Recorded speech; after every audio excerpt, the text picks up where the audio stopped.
Hey, good afternoon, everybody. Hope you're all doing well. Back for a Facebook Live. We haven't done a a Facebook town hall live for a while, or I should say a Facebook Live town hall because we did a lot of these during COVID, and we've doing a lot more in-person town halls. But you know what? I love being able to get to people who can't get to us when we do in-person town halls in the community. And at the end of the day, I work for you. My team and we work for you every single day. And I don't think I can work for you very well if I don't hear from you. So that's why we reached out to do this Facebook Live town hall. It's great to be back doing this again. I often sit in this seat doing interviews on CNN or whatever. And it's great to just be able to have a conversation with the people that I work for every day, with the people that I'm proud to represent. So we've already gotten a bunch of questions submitted. My team has helped organize them, and I think we'll just get started. So, okay, first question from Alexis G in Gloucester. Do you plan to counteract the big beautiful bill? What are your thoughts on the current administration? Well, Alexis, my thoughts on the current administration are maybe not appropriate for Facebook Live. I have a lot of disagreements with the current administration. But I'll tell you this, I don't think it's enough for Democrats just to oppose Trump. I think we got to talk about what we're going to do differently. So let's talk about the big, beautiful bill for a second. It takes healthcare away from somewhere around 11 million people. Now, that's not only bad if you're going to lose healthcare. Like if you count on Medicaid, like half the children in Massachusetts do. It's also bad for everyone else who might have to go to an emergency room. Like my dad had to go to the emergency room a couple weeks ago. He's fine, thanks if you're wondering. But he had this some problem with his leg. He had to go into the emergency room, and my mom said that they waited until 3 in the morning to see a doctor because there was such a backlog. Well, that's going to get worse if we just kick a bunch of fellow Americans off healthcare. So it really matters to everyone when we're cutting Medicaid. The big beautiful bill also is the largest transfer of wealth from poor Americans to rich Americans in American history. Lots of tax cuts for the uber wealthy who don't need them and haven't even asked for them. And meanwhile, it's really hard on a lot of the rest of us. Now, let me say that there are some things in here that sound nice, like no tax on tips, right? I mean, I've worked for tips before. Like I understand that that's important, but guess what? That tax cut expires in 2028, and the tax cuts for billionaires, they're permanent. So what does this say about this administration's priorities? What does this say about the Republican Party right now? In the process of kicking people off of Medicaid, of giving only temporary tax cuts to working people, but permanent tax cuts to the wealthiest Americans in history, it also blows up the deficit. So forget fiscal responsibility. These Republicans are sending a bill to our kids and our grandkids that they're going to have to figure out how to pay back while they and their billionaire pals are living high on the hog, basically living off future generations. So I'm totally opposed to the big, beautiful bill. I've fought against it. We stayed up all night to try to make sure it didn't get passed, and they only passed it by 1 or 2 votes. But what we have to do going forward is not just say how terrible Trump is, but talk about what we would do differently, like actually expanding healthcare to Americans so fewer people have to worry about getting healthcare in a time of need. Like actually having tax cuts that affect working Americans, people who put in a hard day's labor, and not just people who sit back in their office and click a few buttons to invest every day. You know, investors are important too. We need businesses that create jobs, but they're not asking for tax cuts. You know, I had someone come up to me a few weeks ago and said, hey, you know what, Seth, this big, beautiful bill is great for me. I got a private plane. I'm going to get to deduct it. And he was laughing. He's like, I didn't ask for that. I didn't ask for that. How about helping out my son who's a veteran trying to buy his first home? I think that's the way a lot of Americans feel, even many wealthy Americans. So I think this administration's got its priorities all backwards. All right, let's go to Gino F. from Wakefield. With the congressional recess in D.C., I'm wondering, is leadership preparing an aggressive approach to get the message out on the big bill? as well as making the Epstein files public so we know who the high and mighty are who were involved with this despicable character.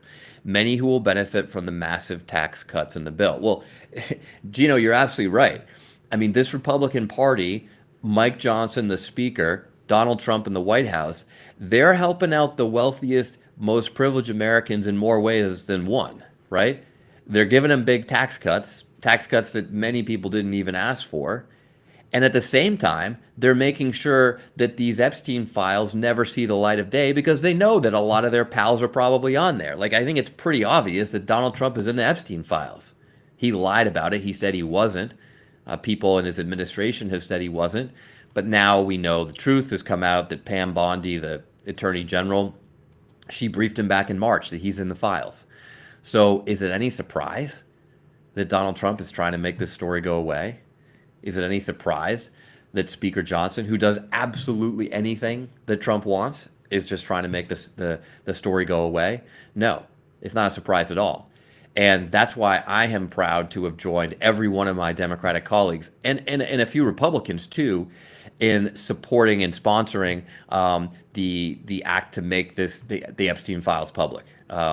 And we need to do that. Like, people deserve to know what this horrific criminal did. Now, let's be careful. Like, we don't need to disclose any child pornography or other heinous things that are contained in these files. Obviously, there's a thoughtful way to do this.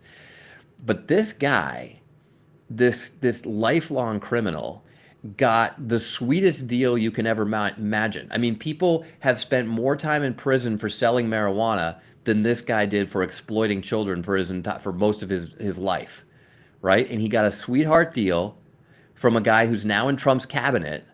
Like, I'm sorry, there's something going on here, and people deserve to know. So let's figure it out. That's why I'm demanding accountability. I'm demanding transparency, and I know a lot of people in America agree. Okay, let's go to Leslie from Nahant. Leslie's asking, I am the co-founder of North Shore Indivisible, thank you, Leslie, who is protesting at the ICE detention center in Burlington. How are you monitoring the situation there, and what plans do you have so that there are humane conditions and due process for these unfortunate people? Leslie, first of all, thank you for being out there. Many of you may have seen myself on TV with Marcelo, this amazing 18-year-old who was rolled up by ICE and thrown in this basic prison for 6 days. An 18-year-old thrown in prison, no showers, not even a window. I mean, talk about inhumane. I mean, this is like violating the Geneva Conventions, inhumane.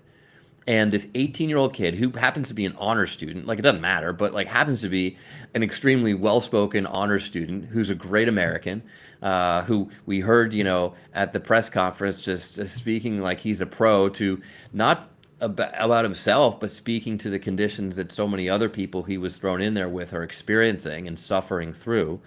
I was so proud to be there with him, proud to, put pressure on ICE to help get him out, and then proud to bring some light to what the conditions are by using my leverage as a federal official to go in and see this detention facility for myself, a place that's designed to just process people, like just process their paperwork and whatnot, hold on to them for a couple of hours, and instead has been a prison for people for days. So I am going to continue putting the pressure on ICE. Sometime after that visit, ICE tried to put words in my mouth. I fired back pretty hard against that. We will continue as a team, and I as a congressman, to put pressure on ICE to go to the Burlington facility and make sure that they're improving conditions, and to continue working with activists like you to make sure people understand what's going on. This is despicable. It's un-American. I called ICE the modern day Gestapo a few months ago, and some people thought that was going too far, thought that was too extreme, got angry at me for saying that. Well, come on, like, that's literally what's going on. When you have masked men, and by the way, they have absolutely no excuse for wearing masks, masked men taking people off the street, that's something you see in Russia or China or North Korea, not in the United States of America. So thank you for being for fighting this fight too, Leslie. Okay, Lily from Ipswich asked, "I'm very concerned about Gaza's children starving while the world watches. What actions have you taken to push Israel to open the gates to let in life-saving aid?" Well, first of all, let me just agree with you, Lily. This is a dire humanitarian situation, and it's absolutely heartbreaking. There is no child in the world who should die from starvation. I don't care where you live. There's no child in the world that should die from starvation, or frankly, getting a bomb dropped on your head. This is inhumane. It's a dire situation. I know Prime Minister Netanyahu has been denying it for a while, but we can see it plain as day. Even his own government is now changing course, reversing course, and trying to start getting aid in. But what I am doing is pushing the Israeli government not to get a little aid in, not to try to change this around the margins, not to just prevent kids from dying from starvation, but to do the exact opposite. They need to flood the zone with aid. And my approach is to go directly to Israeli officials. I had the Israeli ambassador in my office last week, and I just said to him, "I'm speaking to you, someone as a veteran. I'm speaking to someone who's spent time on the ground in the Middle East. This is inhumane, and it's also a really dumb way to fight a war. You got to win people's allegiance. You got to flood the zone with aid so that Hamas doesn't use it for leverage. For all the mistakes that we made in Iraq and Afghanistan, you never saw terrorists holding food over people's head as leverage. Hamas is able to do that because there's not enough aid to go around. So my argument is not only listen to me on a humanitarian level, but listen to me as a veteran. This is the wrong approach. You're not going to defeat Hamas by doing this. You're actually giving them leverage when they shouldn't have it as a terrorist organization. And so we need to fix this situation. We need to turn it around completely. Not a little bit more aid, but literally put so much aid out there that people can't fight over it. That's the right way to go. And I'm not just complaining about this on the internet. I mean, that's easy to do. I'm actually meeting with Israeli officials to try to change their minds. Okay, Julie R. from North Andover asked, "When are we going to put policies in place that outlaw the personal use of semi-automatic weapons? A close friend of mine's son was at the New York City shooting last night. It was horrible. No one should have to go through that. We are a smart, progressive civilization, yet we can't control our laws to make our streets safe.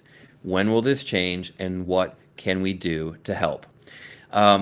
Well, Julie, I've been working on this issue for a while. I wish I could report more progress, but obviously Republicans have stymied efforts to get even bipartisan gun laws through Congress. They're all beholden to the NRA. Let me just share a couple of stats.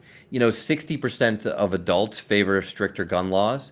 Amazingly, background checks are supported by 89% of gun owners and 89% of Republicans. I don't know if that means that every Republican is a gun owner, but the bottom line is that even Republicans, like real Republicans, not just their representatives in Congress who are so afraid of the NRA, actually support common sense regulations.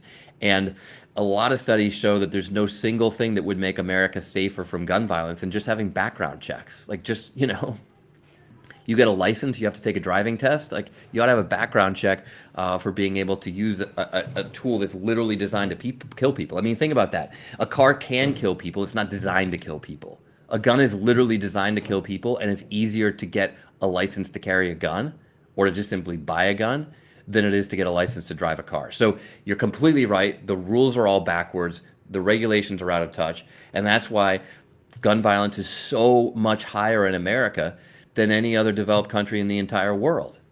I mean, you can actually own a gun in Japan. You can own a rifle. But Japan has almost no gun deaths, almost no gun murders, because they actually have really strict background checks for buying a gun. And then law-abiding citizens, especially people like veterans who are trained to use firearms, they can use their guns. They can go shooting or whatever. They can go hunting.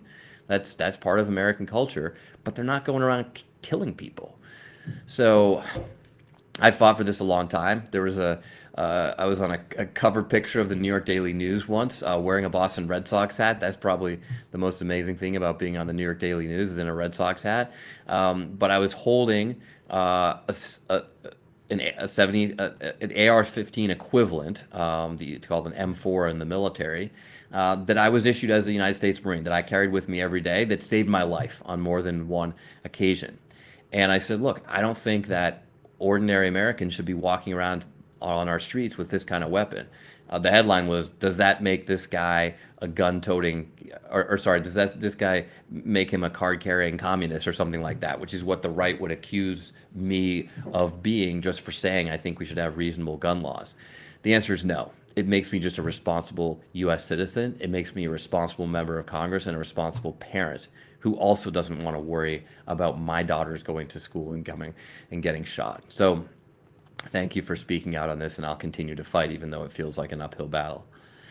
Okay, Karen M. from Groveland asked, with all the budget cuts to FEMA, will there be cuts or cancellations to the FEMA flood insurance program?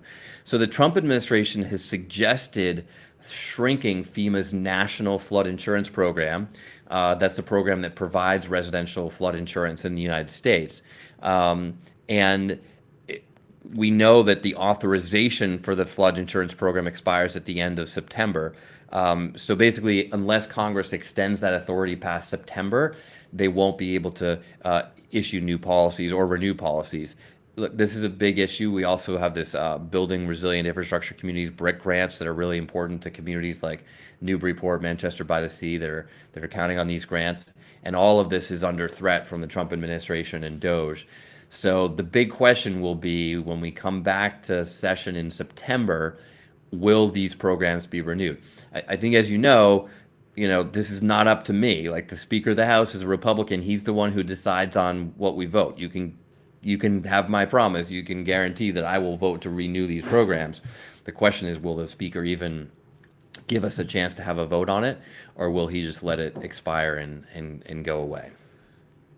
That's why Democrats need to win. Okay, Scott M. from Essex asked, when are you and Congress going to address the Social Security shortfall coming in the early 2030s? I don't think we can wait too much longer. Scott, you're right. We shouldn't be waiting on this.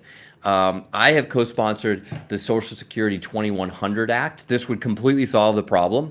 It would extend the Social Security Agency's solvency past the year 2100. It's a bipartisan issue, it should be at least, and yet there are no Republicans on this bill. I think really both parties have avoided having this conversation, even though it's a Democratic bill. Democratic speakers haven't brought it up for a vote when we've been in control of the House. And by the way, instead of solving problems like this, the Republicans just voted to add $4 trillion to our national debt to fund tax breaks with the big beautiful bill. So you're right. This is a problem that we actually should solve. This is a problem we need to solve. This is something our kids would like us to fix. What our kids don't need is $4 trillion in additional debt that they're going to have to figure out how to pay off. So, all right, good question. All right, from Peabody, Priscilla B. asked, for years, we have known about the housing crisis. It seems real estate and rentals keep getting higher and higher priced. What are you doing to help lower prices? I do live in the district, but have needed to move around quite a bit since subletting is best. However, it would be great to settle down and not have to fight the market. It has been like this for way too long. Well, you're right. Priscilla, many Americans can't even make rent, let alone purchase a home. 2.6 million renters. This is a figure my staff just researched. So nearly half of American rental households are considered cost burdened. And the median price of a house in Massachusetts just went up to $652,254 a year. That's a lot of money. It's a lot of money just to buy like the average house in Massachusetts. So we need to do a lot to bring down costs. And there's a lot of things we can do, but one of the things we need to do is we just need to build more housing. It's basic supply and demand. If you have more supply, prices go down. And we do not have enough supply because it's so hard to build houses in Massachusetts. This is one of many reasons that I support making a really transformational investment in infrastructure here in Massachusetts with a project called Crossrail that makes every train, the commuter rail right now, go through the city, not stop at North Station or South Station. So every train from the North Shore will go through to the South Shore and out west and vice versa. That will make it faster than driving to get around the state. And as a result, you're going to be able to live in a place that has affordable housing, even if you work at a job in the city, or maybe you live on the North Shore and you want to work on the South Shore, something that we all know you just literally can't do today, and that'll suddenly be an easy commute. So this project, which is not just sort of bringing the T back to 1950 standards, which, like, I'm glad we did that, but come on, we shouldn't be jumping up and down that the red line's finally going the same speed it went in 1952. That's like what we're excited about right now. We should be making it faster than driving to get all over Massachusetts. That will dramatically increase access to jobs and access to housing. In fact, this project, a project that will basically pay for itself for all the real estate that comes out of it, is expected to create 3 times as much housing as the housing bill that costs 6 times more. So think about that. Like, this is a transformational investment that will make all of our lives better. Even if you're someone who just insists on driving, there's going to be 86 million fewer cars on the highway in the average year. That's incredible. It's going to make traffic better. It's going to make getting around the state better. It's going to make it easier to get out west. It means that you take a train from Springfield someday or from Worcester into the city. You can go to anywhere that the commuter rail system goes right now in a flash. And it will make a lot more housing, which means that housing will be much cheaper. So this is how I think we need to think big. Like, it's not enough just to tinker around the edges, say, oh, we'll make a few more houses here. We'll fight for 20 years and finally get a few of the zoning change to make a few more houses. Like, we got to think bigger than that. And that's one of the things I'm working on. Okay. Susan in Facebook comments, do Democrats have a plan for 2026 and 2028? Well, I can't speak for the whole party, but I have a plan. Let me tell you about that plan, Susan. I think that if Democrats want to win again, we need to be trusted. And unfortunately, the party has lost a lot of trust. There are a lot of Americans who look at us and say, I don't like Trump. He's crazy. He's doing crazy things. He's cruel, whatever. But you Democrats are so out of touch. You said there wasn't a problem at the border, and we can see with our own eyes there was a problem at the border. You said there wasn't a problem with inflation, that it was just going to go away. And I can see the prices going up myself. And you said everything was fine with Biden and his age, but we could see with our own eyes that that wasn't true. So I think we've got to have a come to Jesus moment and say, hey, we did screw up. Like, we understand why you didn't believe everything we're saying, and we need to fix that. We need to fix that. We need to regain your trust. We need to do more listening to Americans, not just preaching to them about how they should think about every single issue. And if we do that, if we reestablish that trust, then that gives us a foundation to actually talk about how we can make things better going forward. Because another reason that Democrats lost the last year's election was that Kamala Harris was kind of the status quo candidate. She just said, hey, I'm going to keep doing what Biden did. And it turns out that a lot of Americans are not happy with the status quo, right? I mean, every one of you who's asked a question so far has said, I don't like this. I don't like that. There's something you need to do more of, right? No one's saying, hey, just keep doing the same thing, Congress. Everything's great. We need to fix some things. And so we need to be a party that actually has a forward-looking agenda that's not just opposed to Trump, but actually says, here's how we're going to solve immigration. We're going to do it humanely. We're going to secure the border, but we're going to make sure there's a pathway to citizenship. We want people to come here legally. We just don't want them to come illegally. We need a party that actually takes responsibility for our economic situation and says, we're not going to just blow up the deficit and send a bill to our kids. You should trust us, Democrats, on fiscal responsibility, not the Republicans. They're the ones who are messing this up. We need to talk about national security. Trump is better friends with Vladimir Putin than half of America. What does that say about his values for national security? We should be the party of the flag, of patriotism, of knowing what it means to serve. We got to take that back from the Republicans. So I think we have an opportunity to do great things in 2026 and 2028, to lead on issues, to talk about, hey, we're going to make the economy work despite AI. I know people are really worried about AI. You should be. It's going to disrupt a lot of jobs, but we're going to have a plan to address that as Democrats while these Republicans are trying to take us back to 1950. But I think the first step is to just say, yeah, we admit that we made some mistakes and we shouldn't have lost the last election, but we lost touch with a lot of Americans, especially working class Americans, and we got to fix that. We got to have more honest conversations. So that's my plan for 2026 and 28. Start being honest, and then talk about how we're going to move forward. Okay. Yvonne in Facebook comments, impeachment? Why didn't you vote for it, even if it goes nowhere, so we can begin to build the case? I've gladly voted for impeachment and would do so again, not just once. I think the vote you're talking about is specifically over Iran.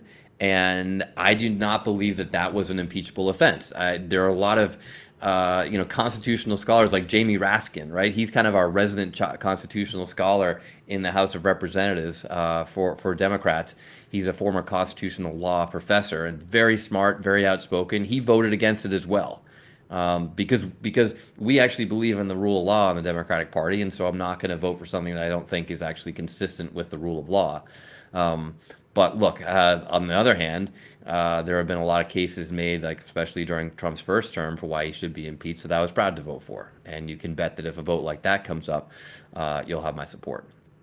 Okay, Lynn in Facebook comments, why is there not an emphatic emphasis on the emergency of the climate crisis? People of all political persuasions, all quote unquote sides, are way ahead of politicians in concern for this, and it is a truly fatal flaw to not screw up on this. Okay, I mean, I agree with you, Lynn.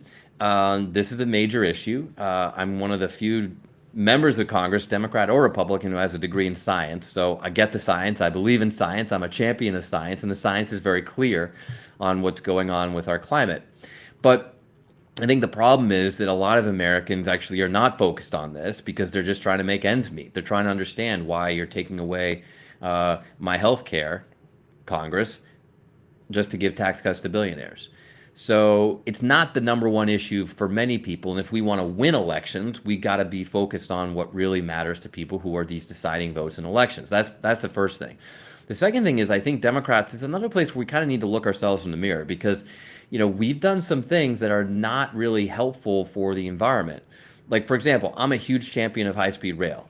Now, high-speed rail is great for everybody who just wants to be able to go around the country faster, right? The rest of the world's traveling at 200 miles per hour. We're still stuck in traffic. It's also really good for the environment.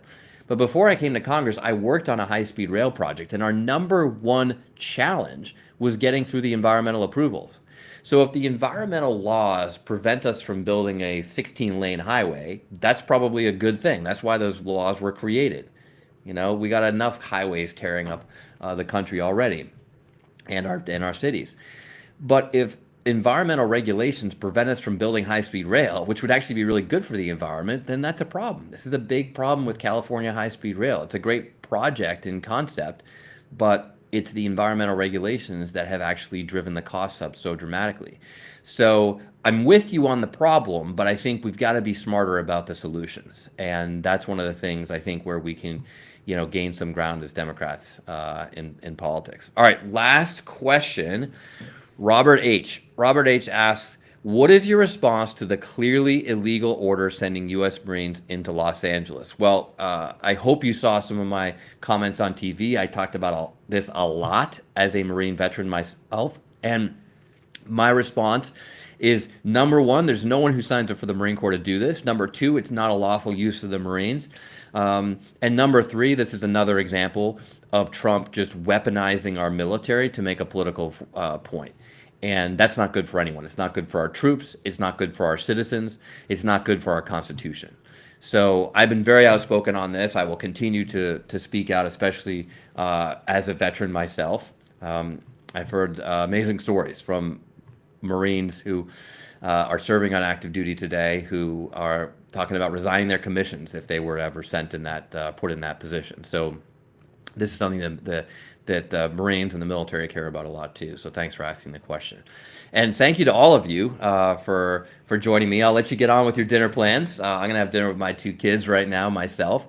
But thank you so much for speaking out and showing up and sharing your concerns with me, because ultimately that's how I do my job. I'm sorry we didn't get to everyone, but write to my office anytime with questions. You can reach me on social media. You can reach me by telephone. You can reach me by email. You can even reach us in person by just coming to our office here in Salem or in Washington, D.C. It is my honor to get to serve you. So thank you very much for being with me tonight.